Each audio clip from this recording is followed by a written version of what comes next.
Le Seigneur soit avec vous et avec votre esprit.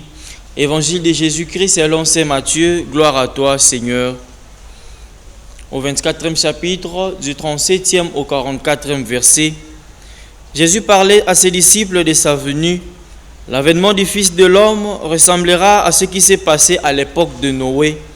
À cette époque, avant le déluge, on mangeait, on buvait, on se mariait, jusqu'au jour où Noé entra dans l'arche. Les gens ne se sont doutés de rien, jusqu'au déluge qui les a tous engloutis. Tel sera l'avènement du Fils de l'homme. 2 hommes seront au champ, l'un pris, l'autre laissé. 2 femmes seront au moulin, l'une est prise, l'autre laissée. Veillez donc, car vous ne savez pas le jour où votre Seigneur viendra.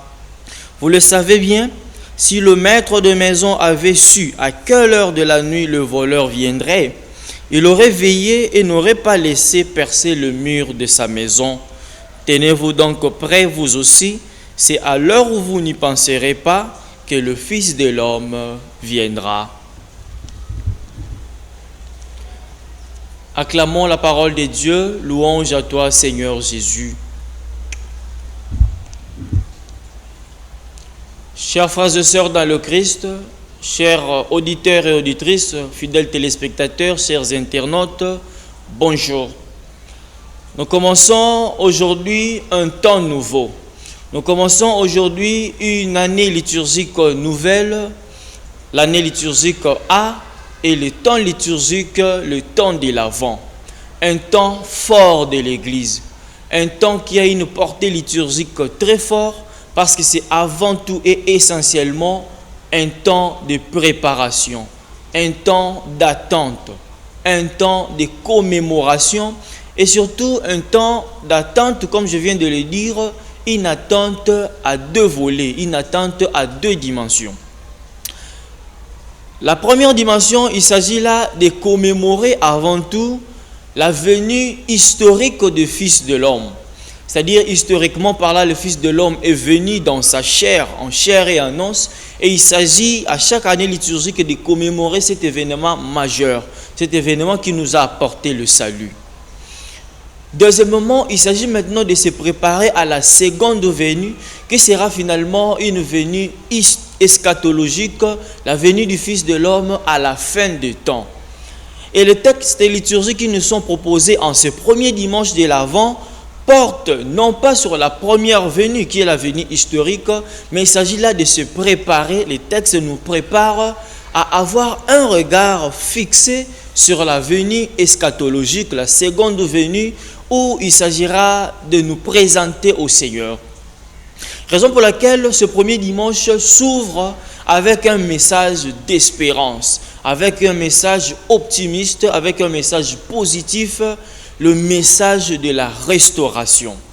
Il s'agit par là de se rendre compte que ce Fils de l'homme dont nous sommes en attente viendra inaugurer un nouveau moment, un moment de restauration, un moment de rassemblement, un moment d'actualisation, un moment d'arrangement. Donc pour lequel j'aimerais partager avec toi, mon frère, ma soeur, 3 petits points qui nous permettront de nous préparer convenablement à embrasser à bras ouverts ce moment. La première lecture qui nous est proposée en ce dimanche nous présente la figure du prophète Isaïe.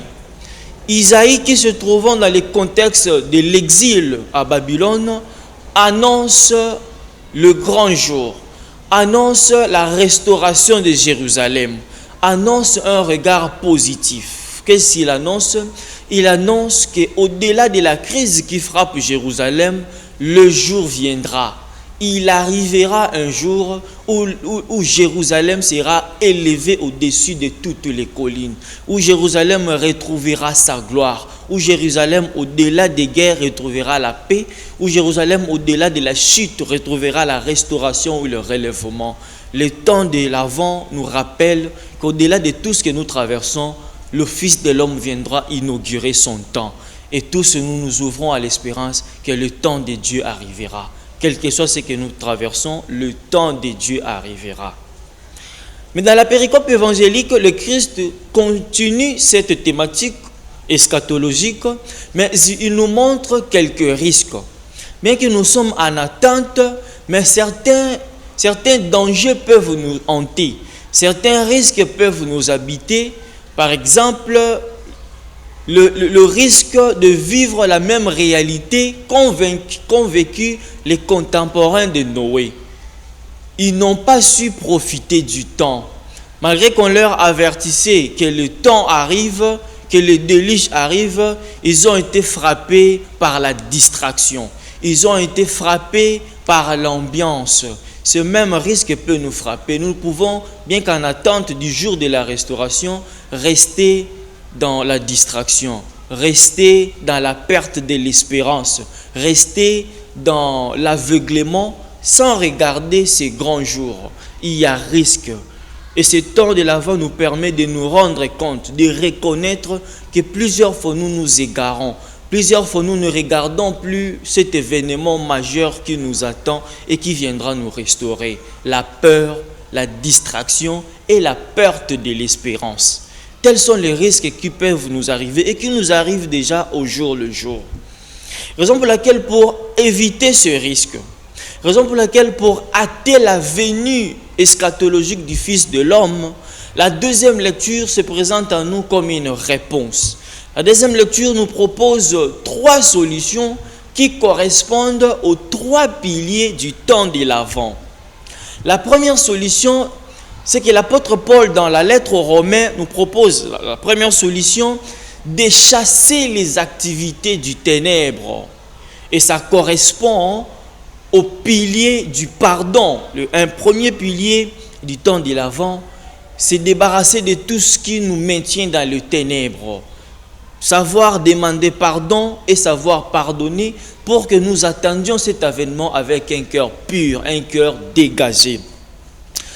Et la deuxième solution ou la deuxième recommandation qui nous est proposée, il s'agit par là de changer notre manière de nous relationner, de changer notre comportement, de vivre avec honnêteté qui correspond au partage qui est le deuxième pilier. Savoir partager des bons moments mais avec honnêteté, dans la purification. Et la troisième solution qui nous est proposée toujours dans la deuxième lettre, la deuxième lecture de ce dimanche, il s'agit de revêtir le Christ. Il s'agit d'entrer en communion permanente avec le Seigneur et il n'y a pas une meilleure manière de revêtir le Christ si ce n'est que la prière qui est le troisième pilier du temps de l'Avent. Telles sont les grandes recommandations qui nous permettront d'attiser le feu de l'espérance, d'attente de la venue de ces grands jours, de ces grands retours eschatologiques du Fils de l'homme.